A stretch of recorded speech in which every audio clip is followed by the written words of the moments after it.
Lors de la dernière vidéo, je vous ai parlé du déconditionnement lié à la télé et tout ça qui commençait à arriver. Mais si on y réfléchit, ça a été aussi le début d'un autre conditionnement qui était celui du monde spirituel, donc dans lequel je suis rentrée par le Reiki, et puis après par d'autres formations dont je vous parlerai. Mais et c'est là justement où je parlais qu'il fallait toujours beaucoup de temps pour faire les choses parce qu'on n'était jamais prêt. Donc on se sent finalement toujours un peu diminué. On se sent toujours inférieur par rapport à ça parce que ah bah non, avec les niveaux aussi, une espèce de hiérarchie qu'il y a dans beaucoup de formations. Il y a toujours une espèce de niveau 1, niveau 2, niveau 3.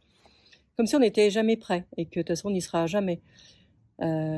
Même quand on est maître Reiki, il y avait toujours un autre niveau qui, celui-là, le dernier, on va dire, coûtait relativement cher. Donc, quel était l'intérêt vraiment de le faire? Donc finalement, on pense sortir d'un certain conditionnement, mais on retombe tout de suite dans un autre parce que tout est fait aujourd'hui pour que on soit toujours conditionné quoi qu'il arrive. Et de toute façon, c'est un petit peu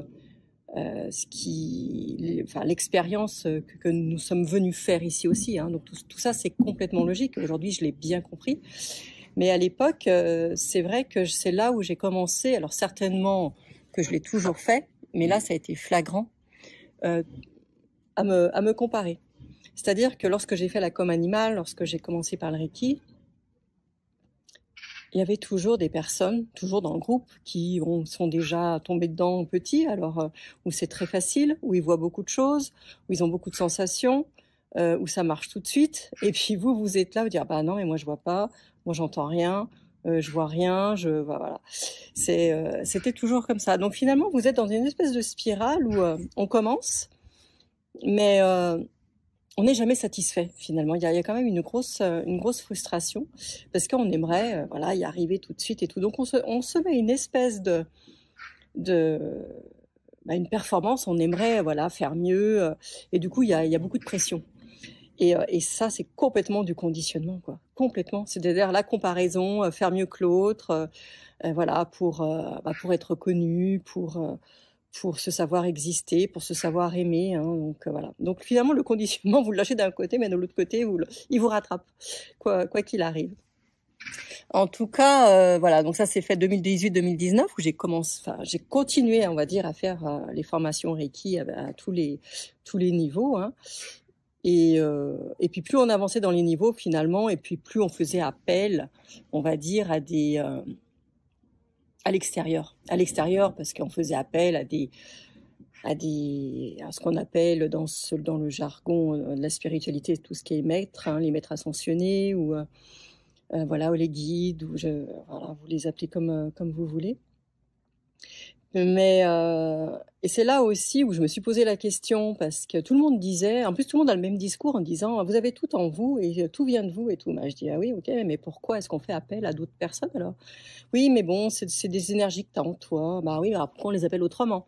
Enfin voilà, c'était ce genre de questions que je me posais et que je me disais il y a quelque chose qui va pas quoi. Ça sonne faux ça sonne faux.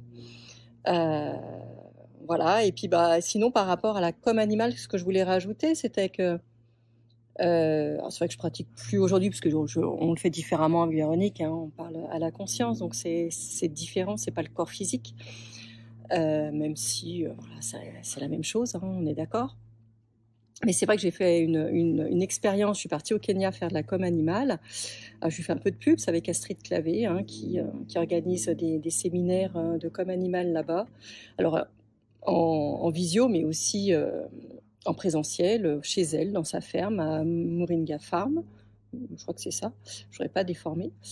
Et c'est vrai que là, voilà, on a passé 10 jours, on est allé dans les parcs, dans les parcs, on a communiqué avec les animaux sauvages, donc là c'est grandiose, hein, vous avez vraiment, là ça vous transperce, c'est autre chose qu'avec les animaux domestiques. Et du coup, c'est vrai que c'est une expérience où je suis revenue complètement chamboulée. Il m'a fallu... où le retour a été très très dur hein, pendant plus d'un mois. Hein. Voilà, donc prise de conscience, comme quoi on est autre chose. Difficulté à manger après, puisqu'on communique avec tout le vivant. donc impossible après de le manger. Donc ça a été très, très, très particulier, hein.